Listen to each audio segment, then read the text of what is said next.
Un nuevo programa de las provincias también existe. Siempre hemos dado mucha trascendencia al tema de la hidrovía. Tenemos información muy reciente porque se logró algo que veníamos nosotros desde el Comité Federal de la Hidrovía Paraguay-Paraná, veníamos bregando con poco éxito, porque todos los dragados y balizamientos terminaban en la ciudad de Santa Fe, en el puerto de Santa Fe, aguas abajo, porque se consideraba que de Santa Fe a Confluencia, es decir, acá hasta Paso de la Patria, había poco movimiento de cargas. Y como todo esto se financia con peajes, entonces no era que se mide de acuerdo al tonelaje de lo que se mueve, no era redituable. Pero por suerte, salió un decreto del Poder Ejecutivo por el cual encarga el dragado hasta Confluencia. Es decir, una lucha de años que tuvo éxito, y justo fue el día 27, es decir, cuando teníamos el programa, estábamos grabando el programa con el doctor Falcioni, y en el cual volvíamos a reclamar el dragado hasta Confluencia. No hubo, en ese momento no estaba publicado todavía en el boletín oficial, o no teníamos conocimiento de eso. Pero la importancia de la hidrovía queremos resaltarla una vez más. Concentra el 80% de la exportación agrícola local. Incluye un área geográfica de 700.000 kilómetros cuadrados. Contiene una población de 45 millones de habitantes, teniendo en cuenta toda la que está, cercana a la hidrovía. Acá se suman los de Formosa, de Chaco, de Corrientes, de Santa Fe, etc. El tráfico de bajada es 4 veces mayor que el de subida. Es decir, esto es lógico, porque lo que se produce en toda esta zona es para exportar o para consumo en el Gran Buenos Aires o en los grandes centros, pero fundamentalmente es para exportar. Y de aguas arriba, digamos, es muy poco lo que se trae desde el sur. Los flujos comerciales se incrementan más del doble en los próximos años, es una estimación que hay. Los puertos chilenos del Pacífico tienen 30 metros de calado, estimulando la integración vertical de la hidrovía. Pretende mejorarse la navegación en 3.302 kilómetros de los ríos Paraná y Paraguay, atravesando los principales puertos del litoral. Cuando hablamos de los 3.302 kilómetros, estamos hablando ya de la hidrovía desde el puerto Cáceres, que es el puerto brasilero, Puerto Cáceres, y de ahí realmente comienza la hidrovía. Esa es una zona de muy poco calado, la parte de brasilera de Puerto Cáceres, Campo Grande y demás. ¿Cómo surge o por qué surge este tema de la hidrovía Paraguay-Paraná? Resulta que toda esa zona de Mato Grosso del Sur, Rondônia, en Brasil, la zona de Campo Grande, tenía hace 20 años, empezó con una cosecha muy grande de soja, una demanda muy grande de soja, y no tenía medios para transportarla hasta puertos brasileros, hasta el puerto de Santos, que es el puerto de San Pablo. San Pablo y Santos están unidos. Entonces fue idea brasilera, el de habilitar toda la zona desde Corumbá y arriba de Corumbá, Puerto Cáceres, hasta salir por el Río de la Plata hacia el mar. pero se hicieron muchísimas reuniones y nosotros, digo nosotros porque yo era el presidente del Comité Federal de la Hidrovía Paraná-Paraguay, que agrupaba a las 7 provincias argentinas, que estaban Misiones no está sobre la hidrovía, pero también se la incluía. Empezamos a trabajar para que el dragado sea por lo menos también a esta confluencia. Hay un viejo, cuando los senadores de Corrientes eran el doctor Ricardo Leconte y el señor Gabriel Félix, se presentó un proyecto de ley de desarrollo de puertos y ríos que fue, digamos, la base legislativa de todo esto que se consiguió desarrollar. Bien, cuando esta, digamos, gran producción brasilera motivó a que los brasileros se interesaran en la hidrovía, cosa que nunca lo habían hecho. Recién era 20 o 25 años que empezaron a darse cuenta de que una salida importante de su cosecha era la hidrovía, que nacía, como digo, en Puerto Cáceres y terminaba en el Río de la Plata. Se constituyó entonces un ente internacional en el que intervenían los países que estaban vinculados con la hidrovía, es decir, Brasil, también Bolivia, porque Bolivia tiene una salida pequeña que le quedó después de la guerra boliviana-paraguaya, les quedó una salida al río Paraguay. Entonces se integraban Brasil, Bolivia, Paraguay y Argentina. Y aparece después Uruguay. ¿Por qué desaparece Uruguay? Y el desarrollo del puerto de Nueva Palmira, que prácticamente está en el río Uruguay, pero está en la desembocadura del río Uruguay. La razón fundamental fue ahí. Parecería que no correspondería, pero la razón fundamental fue que el presidente del BID era uruguayo, el doctor Enrique Iglesias, y entonces había que conseguir fondos. Y el presidente del BID pidió que se incluyera también a Nueva Palmira, al puerto de Nueva Palmira, que está al norte de Montevideo, ya en el río Uruguay, pero muy cerca del río de la Plata, digamos, pocos kilómetros. Ahora, esto se fue, ahí se constituyó el Comité Federal de la Hidrovía, que lo que celebraron en Santa Fe con la creación de un ente con la presencia del presidente de la Nación, es un mal remedio del Comité Federal de la Hidrovía. ¿Por qué?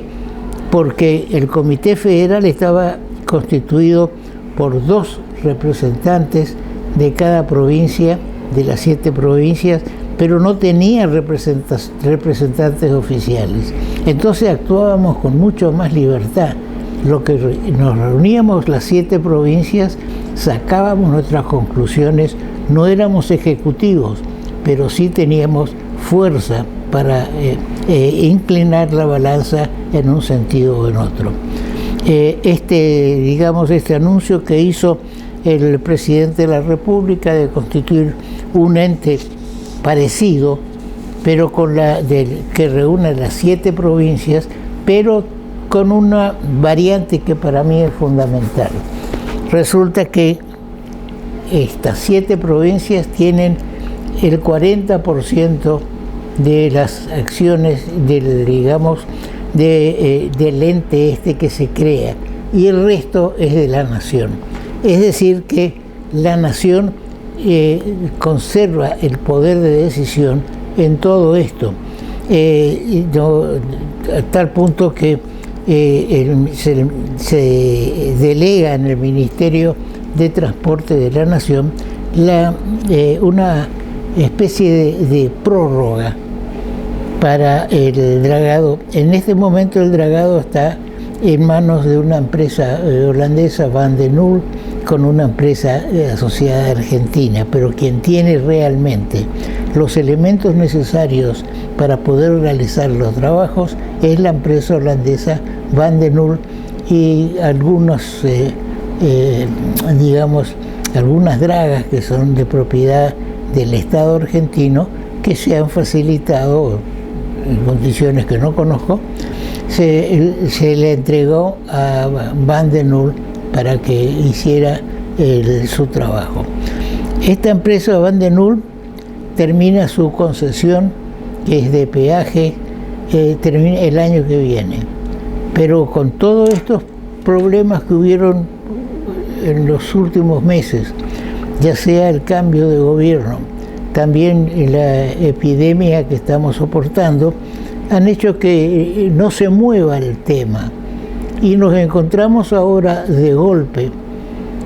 Uno sabe muchas veces cuando se presentan estas situaciones de que, nos dimos cuenta que mañana vence el plazo de tal, concesión, y bueno, entonces vamos a prorrogarla. Ya ocurrió esto.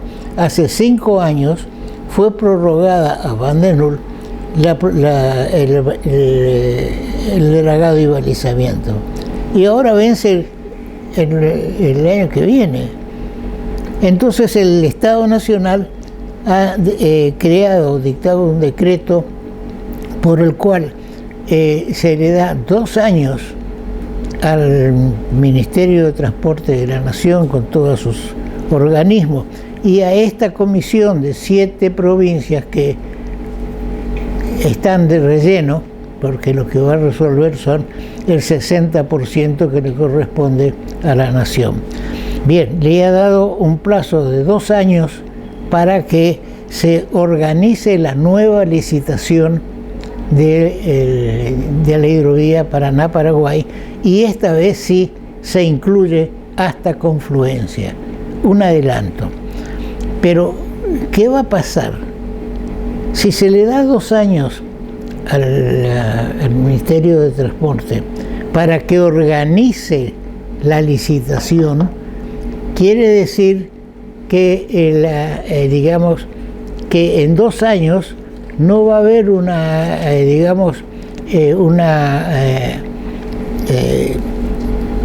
nueva adjudicación. Dentro de 2 años estarán listos para preparar una licitación. Y mientras tanto, ¿qué pasa en estos 2 años? Porque 2 años dice el decreto. En 2 años.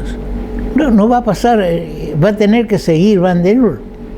Es decir, que se le va a prorrogar a Van de Nul y una sociedad argentina que continúen durante estos 2 años y van a ser parte del proceso licitatorio, son los que conocen el tema y demás.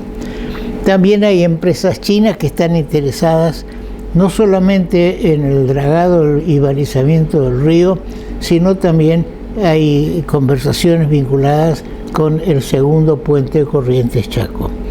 También hay, está el frigorífico de Riachuelo, que está en manos chinas para producir carne de cerdos. También están en el sur, es decir que hay un conjunto de empresas o de actividades en las cuales los chinos se están haciendo presentes. Esto me trae a colación, hay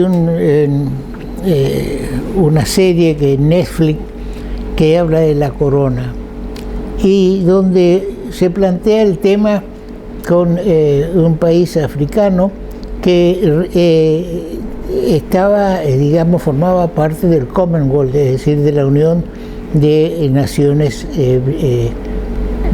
regidas en cierto modo por Inglaterra. Entonces tenían que hacer una represa y hace una cotización Estados Unidos para hacer la represa y también la hace Rusia. La rusa era de menor precio. Entonces el Reino Unido pide a los norteamericanos de Estados Unidos que bajen el precio de su licitación a los efectos de evitar que ese país africano caiga en manos de los soviéticos. Entonces no era China, sino era la Unión Soviética. Resultado de la cual, por cuestiones internacionales, que tal vez sea también la que va a regir estas licitaciones importantes de nuestro país, por razones especiales, Estados Unidos se retira de la licitación y le entrega a la Unión Soviética la realización de ese dique. ¿Qué obtuvieron a cambio los Estados Unidos? No sé. No, hasta el momento no llegamos a eso, pero algo siempre se cambia.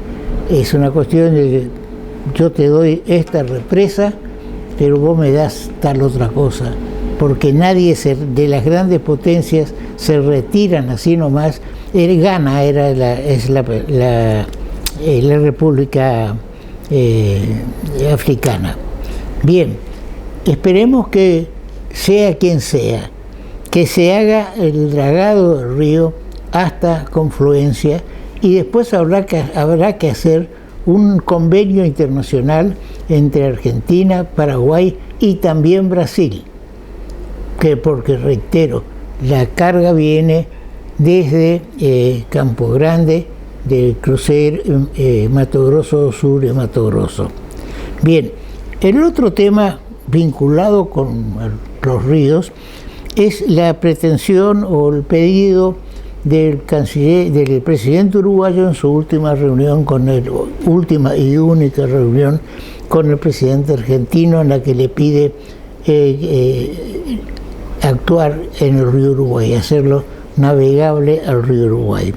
Sin ninguna duda que también tiene que intervenir en estas conversaciones del río Uruguay Brasil, porque de ahí nace, digamos, el río Uruguay, que tiene un problema que es la represa de Salto Grande, pero la represa de Salto Grande ya tiene el cuenco para que se construyó, ya previendo que algún día sí iba a ser necesario para hacer navegable el río Uruguay.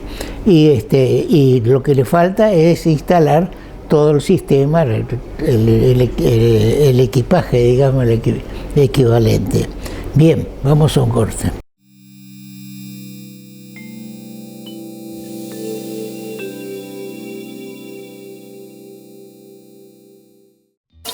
Llegó 365 a Corrientes, junto con el diario El Litoral. Ayer, hoy y siempre.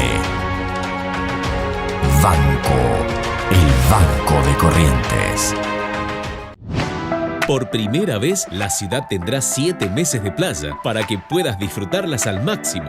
Las 5 playas públicas, Arasate 1 y 2, Islas Malvinas 1 y 2 y Molina Punta estarán habilitadas desde octubre hasta abril. Te esperamos todos los días, de 8 a 20 horas, con múltiples actividades y todos los servicios que necesitas. Municipalidad de la Ciudad de Corrientes, latiendo juntos.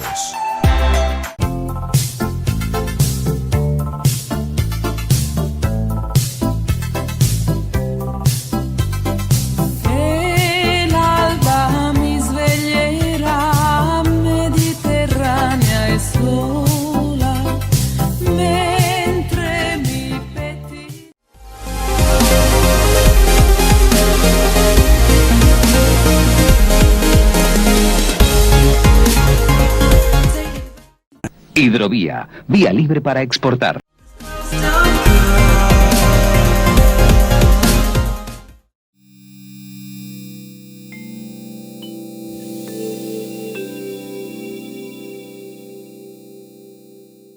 Otro tema que abordamos por necesidad de salud pública, que es cómo evoluciona el COVID-19.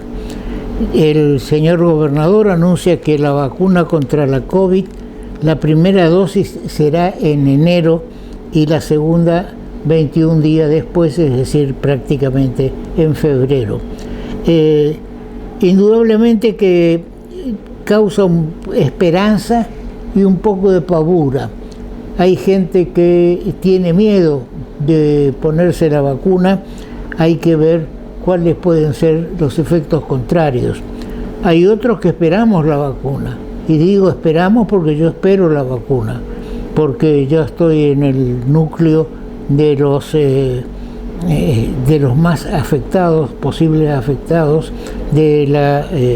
por la pandemia. Hay algo que pedíamos en el programa anterior, cuando se anunció de que se iba a suspender los testeos o que se iba a espaciar los testeos, que nosotros estamos en contra, al contrario, se tiene que aumentar los testeos, porque en definitiva es un ahorro para el Estado, porque hay que ir a un testeo positivo, hay que ir a una internación y demás, y ya la internación, si bien todavía no está colapsado, es posible que sigan los casos.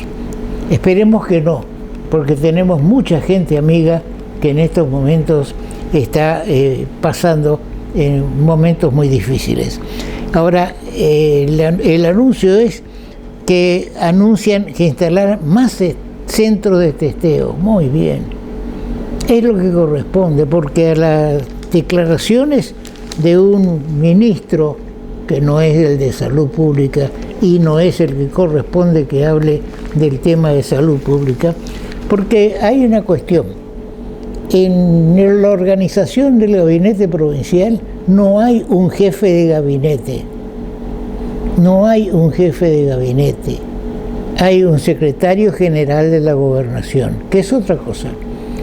El jefe de gabinete es lo que teníamos con Peña y lo que tenemos ahora en estos momentos en el orden nacional, y que como jefe de gabinete controla el espectro o puede hablar a nombre del espectro.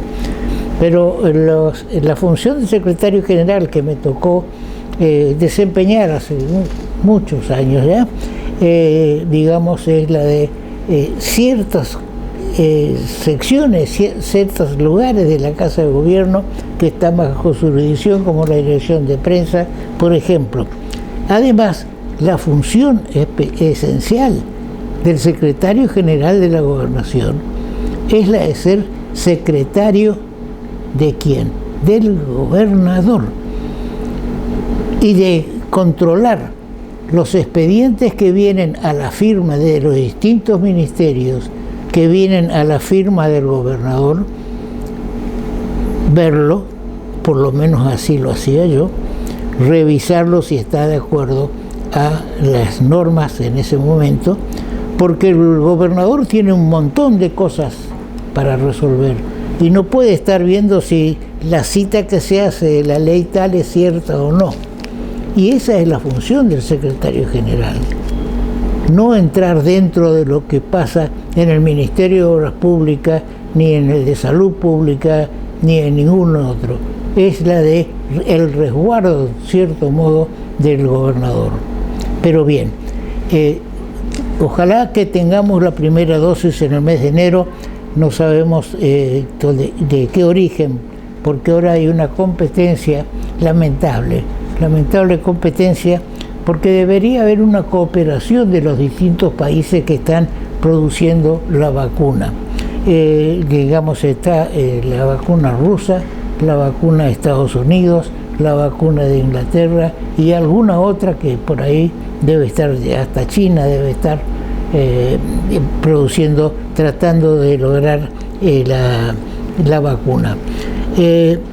Nosotros estamos ahora acá en la capital, en la provincia, en el número 3, es del 1 al 5. El 1 es gravísimo y el 5 ya es cuando las cosas se empiezan a sacar la cabeza en contra del COVID-19.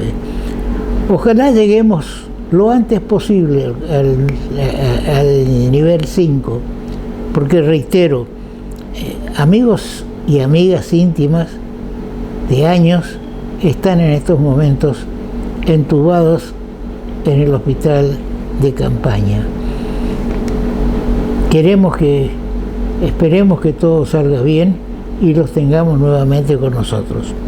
Ahora, el propósito es tratar de bajar algunas restricciones para las fiestas de fin de año, la celebración de Navidad y de Año Nuevo, para lo cual se autorizaría, por ejemplo, está la colación de grados de los estudiantes que terminan el bachillerato o el segundo año, el segundo ciclo de enseñanza. Se está por dictar una norma que pueda servir para que se puedan realizar estas reuniones. Hay que hacer un esfuerzo, y el esfuerzo está por parte de los que participan. No estaría de más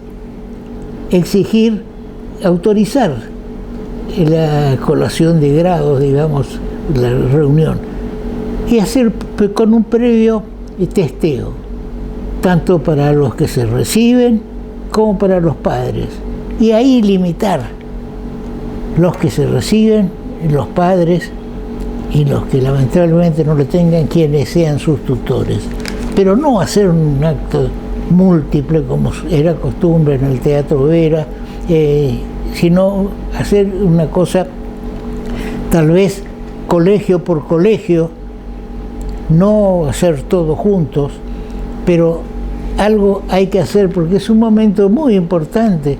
Terminar el secundario es prácticamente el certificado para poder salir a la calle, a trabajar, a ejercer una profesión o iniciar el estudio de una profesión terciaria. Entonces se debe, algunos no podrán seguir unos estudios terciarios, pero es el momento en el cual uno da por terminado un ciclo, y es muy importante terminar un ciclo. Por eso estamos de acuerdo con que se esté estudiando la forma, y yo aporto esta idea de que, digamos, si hay 20 egresados en un colegio, bueno, a los 20 se le haga el testeo, y un día antes, 2 días antes, y a los padres de los alumnos, de esos al 20, también que se les haga el testeo, porque no tiene por qué pagar por una posibilidad de que alguien esté infectado, que no se haga la colación, que se tomen las medidas del caso, y entonces podrán, digamos, yo ya no tengo por el momento ningún hijo, ni nieto, ni bisnieto,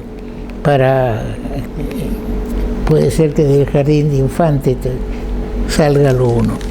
Bien, esto en cuanto al COVID-19. Vamos a seguir por el momento, dijo el gobernador, en fase 3, es decir, una fase intermedia. Y posiblemente, si las cosas empiezan a andar mejor, lleguemos hasta en fase 5, que es decir, la mejor de todas. No quiere decir que en fase 5 se terminó con el coronavirus, pero sí que se ha disminuido notablemente la influencia y la posibilidad del contagio. En cuanto a abrir más lugares para testeo, por supuesto, ya lo dijimos en programas anteriores, más testeos, menos posibilidad, porque a lo mejor yo me hice un testeo ya hace 15 o 20 días, estaba negativo, no sé, creo que me debería hacer uno nuevo, porque lamentable o afortunadamente para mí, estoy ante las cámaras y tengo que salir a la calle, hablar con la gente para saber en dónde estamos. Bien, en cuanto a este tema, ahora, ayer casualmente tuve que ir a OCA, la empresa que distribuye encomiendas y sobres, y está allá en la ruta. Hay que ir lo lógico es ir por Avenida 3 de Abril, Independencia, Ferré, hasta la rotonda y ahí un poco está cerca. Pero cruzar, uno va por la mano derecha y cruzarse a la mano izquierda para poder entrar es una cuestión dificilísima. Entonces hay que ir por Maipú, dar toda la vuelta y para venir por la mano que corresponde. Ahora yo pregunto a Vialidad Nacional, ¿hasta cuándo vamos a estar con la rotonda de la Virgen sin terminar? Yo estoy seguro que si eso quedara en manos de la provincia, y a lo mejor la provincia puede pedir la terminación, que se le otorgue la terminación de la rotonda, porque es un problema para autos, para camiones. ¿Y qué camiones? Hay que pararse en la avenida 3 de Abril, yo vivo sobre la avenida 3 de Abril, y ver los camiones que pasan en busca del puente, larguísimos, con acoplados, sin él. Y tienen que dar en la rotonda de la Virgen, andar por un espacio pequeño que está desde cuántos meses para hacer un trabajo que la Municipalidad de Corrientes con el gobierno asfaltaron 50, 100, más de 100 calles, incluso la exvía, que tuvo un momento de la exvía durante una intendencia, no va el nombre, que se hizo una capita y se puso como un arco, como para que los camiones no pudieran pasar. Es decir, que era únicamente para automóviles, para bicicletas, porque no aguantó ese pavimento o ese trabajo, no aguantó 6 meses. Todo se vino abajo, hasta se rompieron los arcos esos, y ahora vemos que la exvía, y se inauguró oficialmente días pasados por el gobernador y el intendente, se inauguró el nuevo pavimento. Y este sí es un pavimento en serio, que va a durar lo que duran los pavimentos, sin necesidad de poner un arco ni de limitar el tráfico por ahí. Hay mucho más para hacer en la ciudad y se está haciendo. El tema de los desagües pluviales.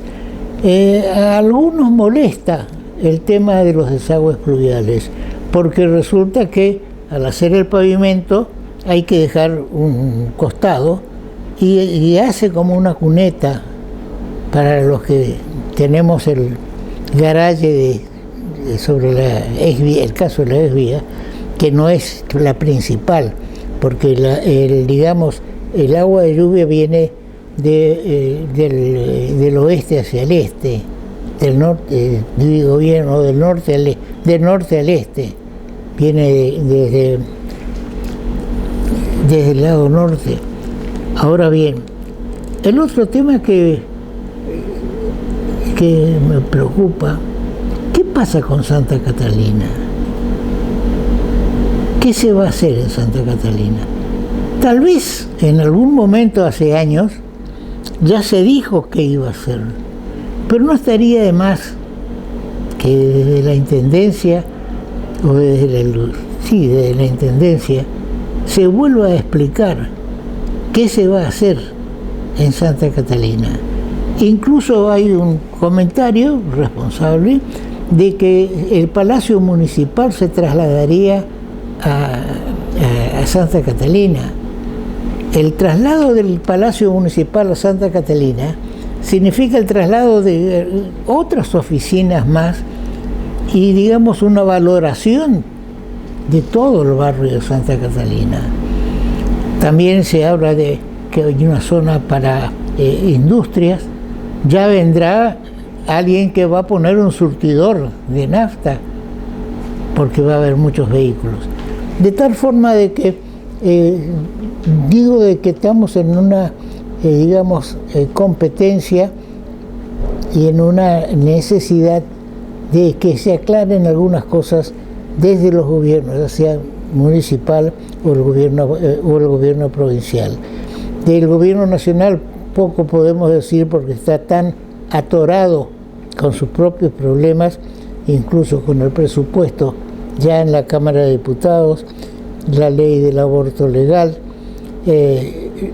la reforma de la designación del Procurador General que en el Senado, por eso estaba previsto la presencia del senador Brayar Pocar, pero le ha surgido un problema de último momento.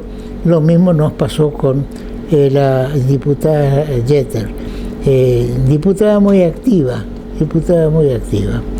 Bien, vamos a otro corte. Ayer, hoy y siempre. Banco, el Banco de Corrientes. Con este tema del COVID-19, abrimos la página de los diarios con temor al mirar la parte de los fúnebres y encontramos que amigos contemporáneos y de los otros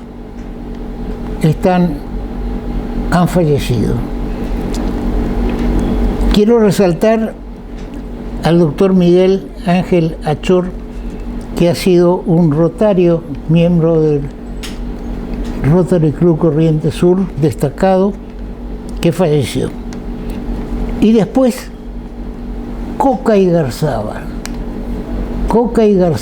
de Intra. Con Coca teníamos una especial amistad. Yo, lamentablemente, yo perdí mi primera esposa, Graciela Solari, muy amiga de Coca.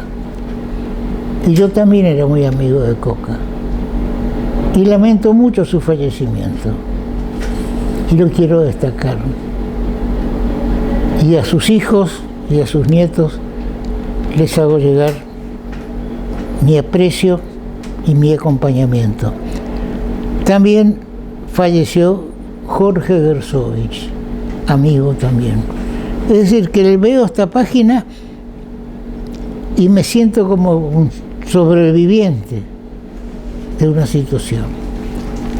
Y también falleció ayer a la mañana Miguel Ángel Fernández. ¿Quién es Miguel Ángel Fernández? Miguel Ángel Fernández era el director del Diario Norte del Chaco. Fue un luchador por los problemas de todo el noreste y su diario llegó a ser, el Diario Norte, uno de los principales del norte argentino. Mis recuerdos para Miguel Ángel y un abrazo a su familia. Miguel Ángel Fernández va a hacer falta en el periodismo de la zona. Descansa en paz. Bien, queremos destacar la parte de obras públicas en la provincia, por eso hablábamos de la Rotonda de la Virgen, y vamos a repetir el programa anterior en la parte de la entrevista que hicimos al exministro de Obras Públicas de la provincia, el doctor Marcelo Falcioni. Señor director.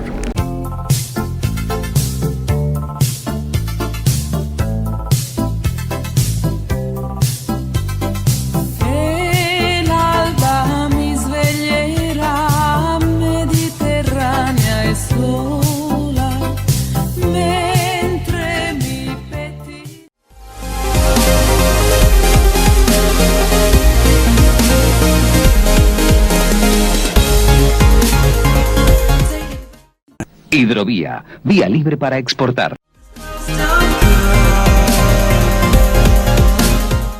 Vamos a preguntarle al exministro de Obras Públicas, ¿y por qué resalto que mi amigo, al quien lo puedo presentar por Marcelo, resalto que era el ministro de Obras Públicas durante 4 años en la provincia. Es decir, que de todo lo que vamos a hablar ahora, él sabe, él conoce, y yo voy a repetir el símil de lo que me dijo el gobernador, que él es abogado y no médico, y yo voy a decir que yo soy abogado y no ingeniero, pero muchas veces los abogados estamos en condiciones de encarar problemas de desarrollo, no de salud pública. Estimado Marcelo, ¿qué opinas del pedido del gobernador, del presidente de Uruguay, de habilitar la navegación? Bueno, Toto, muchas gracias, muy amable nuevamente por la invitación. Este programa se ocupa de temas interesantes y obligadamente algunos que no son tan interesantes como que recién estuviste tratando, pero bueno, hay que abarcar toda la geografía de la noticia. Sí, me parece interesante el proyecto de reactivar la actividad en el río Uruguay, compartido con Uruguay justamente y con Brasil, que realmente hay gente, o son, digamos, directivos serios, importantes, con el que yo entiendo se puede trabajar si políticamente se llega a un acuerdo, porque esa es la otra cuestión. En este momento, por ejemplo, estamos alejados políticamente del gobierno de Brasil por parte de nuestro gobierno nacional, y con el Uruguay medio que otro tanto. Así que me parece que es un buen acercamiento y plagado de buenas intenciones de manejar, explotar y aprovechar el río Uruguay.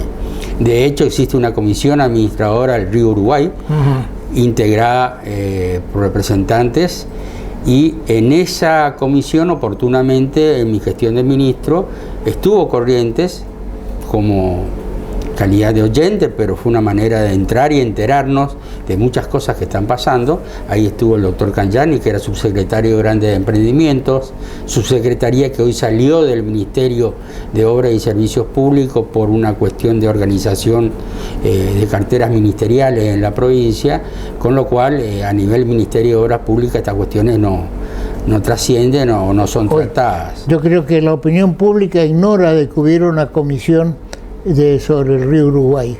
En buena hora. Bien, en cuanto a la pregunta concreta, ¿no es cierto? Ocurre que con Salto Grande pasó lo siguiente: se empezó la construcción, se tomaron créditos que se fueron pagando durante muchos años, y allá por el gobierno de Menem, no sé cuál de ellos, se terminan y se cancelan los créditos, con lo cual la represa de Salto Grande se consideró hecha, finalizada y pagada.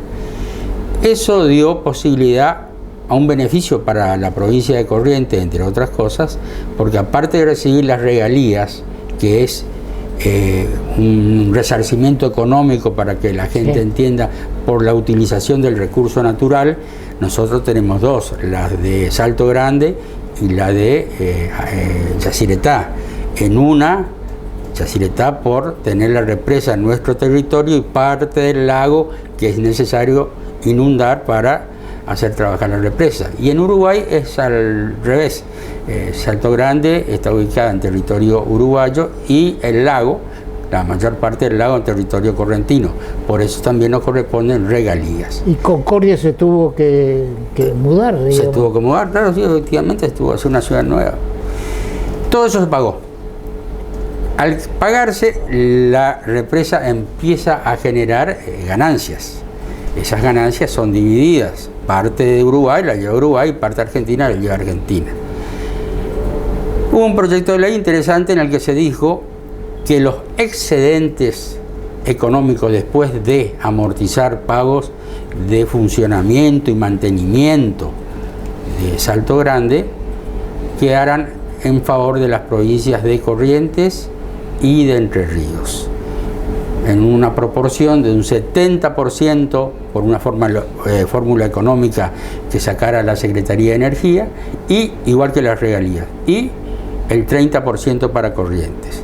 Después, por una movida política, logra insertarse Misiones en la repartija, con una diferencia que Misiones se lleva al 5%, y ese 5%, en vez de sacarse o dividirse en forma proporcional entre Ríos y Corrientes, se lo dividió, 2.50 para Entre Ríos, 2.50 para Corrientes, perdimos otra vez.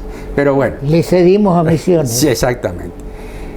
Además, y relacionado con esto, yo creo que lo alerté en un programa anterior, acá con las provincias también existen, el gobierno de la provincia de Entre Ríos está procurando provincializar, le llaman ellos, la represa de Salto Grande. Es más, tengo entendido que ya hay una ley que tuvo media sanción y siguen avanzando en el sentido que toda la represa pase, más allá que esto para mí tiene que resolverse a nivel del gobierno nacional.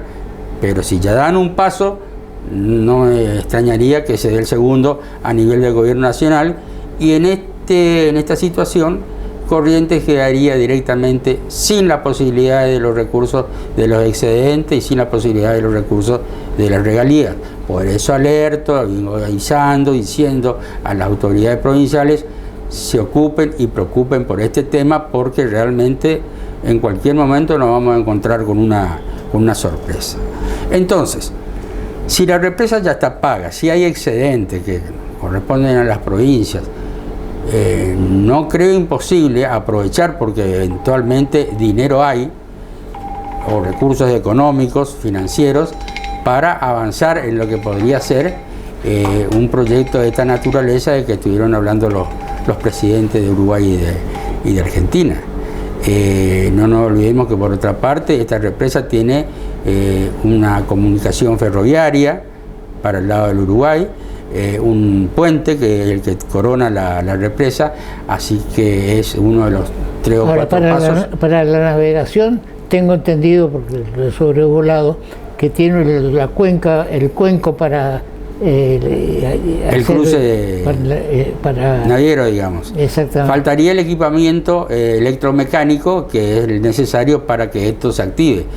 Pero esta sería una de las formas, si entre ambos países nos ponemos de acuerdo, y ya no teniendo que soportar los gastos de amortización, claro, de la represa, como es Yacyretá, con los excedentes que se pudiera hacer ese trabajo, y eventualmente la administración de este emprendimiento que sea también a cargo de las provincias, con lo cual obtendríamos un rédito más por el aprovechamiento de esta vía de comunicación a través del río. Sí, porque hay que aclarar a la audiencia que el dique, el que está en el río Uruguay, tiene el lugar preparado para que pase como con Yacyretá, que los buques puedan entrar y cubrir la diferencia de altura del río. Pero como bien señala el doctor Frazioni, hay que equiparlo, que hay que poner toda la infraestructura necesaria para el tema. Así es. El otro tema que siempre nos está atormentando a los correntinos es el tema de la conexión de Atlántico-Pacífico, el corredor bioceánico. Según nos informa el activo e inquieto secretario del Comité Federal de la Hidrovía, en una reunión que estuvo el presidente de Chile, el actual presidente de Chile, en Santa Fe, él participó, tuvo oportunidad de tener un diálogo con él y hablar del corredor bioceánico. Y claramente le dijo el presidente uruguayo que a ellos los que le interesa es el movimiento de los puertos del norte de Chile, sí, y que hay un proyecto que lo tenemos acá a la vista, señor director, si podemos mostrarlo, y después usted seguramente lo podrá desarrollar mejor que lo que tenemos en la mano, pero vemos que entra en la Argentina a la altura de Salta. Ahora bien, Vamos a deletrearlo. Este proyecto que está caminando sale de Santos, desde San Pablo, digamos, va y hace un recorrido por Brasil, llega hasta Campo Grande, después de Campo Grande entra en Paraguay y Mariscal Estigarribia, y entra a la Argentina por Tartagal, San Pedro, San Salvador, Salta, y de ahí va a los puertos de Antofagasta y también y otros 2 puertos más. Ahora, esto nos hace pensar que ya los países, mientras nosotros seguimos conversando sobre si va el puente Corrientes Chaco va a ser el lugar de conexión de la carretera transoceánica, Brasil, Paraguay siguen trabajando y nosotros conversamos, ¿no es cierto? Sí. ¿Cuántos años hace? A tal punto que también está el tema del ferrocarril. Hay todavía algunos que empujan con que no se tiene que hacer el puente carretero únicamente Corrientes Chaco, sino que tiene que ser ferroviario, porque va a pasar por acá el ferrocarril transoceánico. No es así.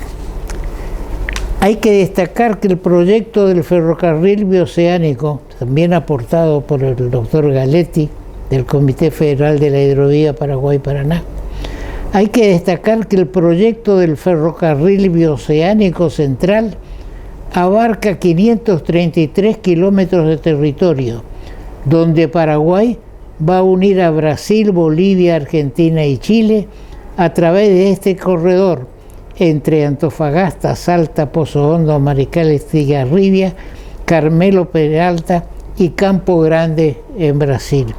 Son 1.920 kilómetros, de los cuales 533 kilómetros son nuevas vías que se construirán en Paraguay, ya se está construyendo, y 133 kilómetros en Salta, Argentina, para unirse con el ferrocarril que ya existe de Belgrano y hasta el puerto de Antofagasta, Chile.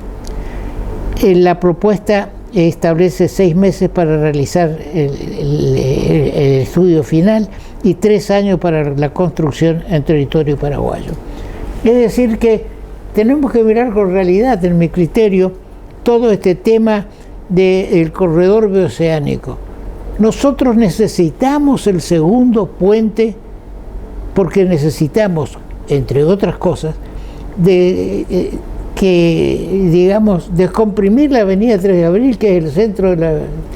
y ya tener en cuenta todo esto, de que ya se está desarrollando, y lo mostrábamos recién y lo va a mostrar mejor la cámara, ya está trazado el corredor bioceánico, ya está trazado el ferrocarril bioceánico.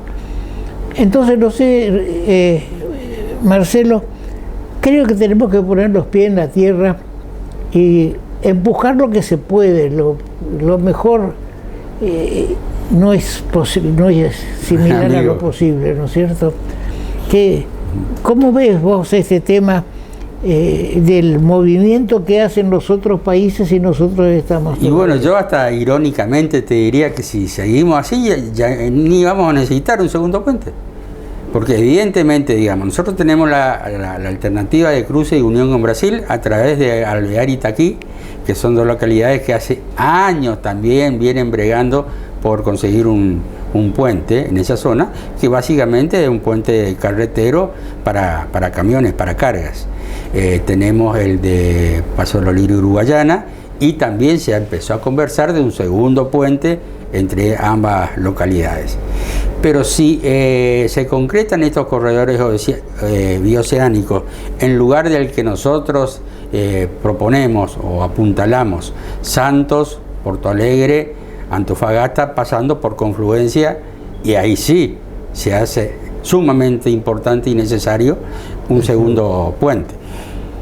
Ahora, si el corredor va a ser otro, los camiones ya no van a venir por esta traza, directamente utilizarán aquella para conectarse con el ferrocarril, complejos multimodales de carga, etcétera, etcétera. Igualmente. Por eso dije que aclaré que casi irónicamente, ¿para qué un segundo puente si por aquí no va a venir ni va a pasar nadie de cargas grandes? Tampoco va a ser tan así. Así que tenemos que seguir bregando por este segundo puente y en la medida de lo posible mantenernos firmes, insistir, instar, pedir, alegar ante las autoridades provinciales que se trabaje en una planificación, porque ese es el punto central.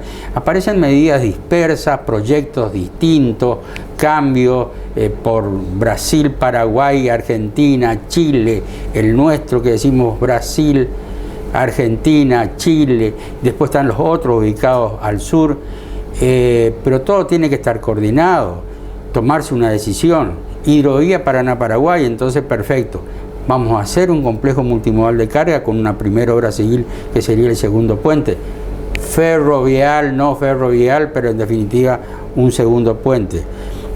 Conectado a su vez esta política con el desarrollo ferroviario, porque una cosa sería el desarrollo ferroviario en la provincia de Corrientes, si es que la idea es hacer un segundo puente ferroviario, pero si no, con el Urquiza que va por la costa del río Uruguay ya es suficiente. ¿Para qué traer un tren hasta Corrientes si después esto va a quedar trunco? Entonces, si no hay un plan integrador que haga confluir todas estas alternativas de transporte, yo creo que vamos a estar siempre hablando más de lo mismo.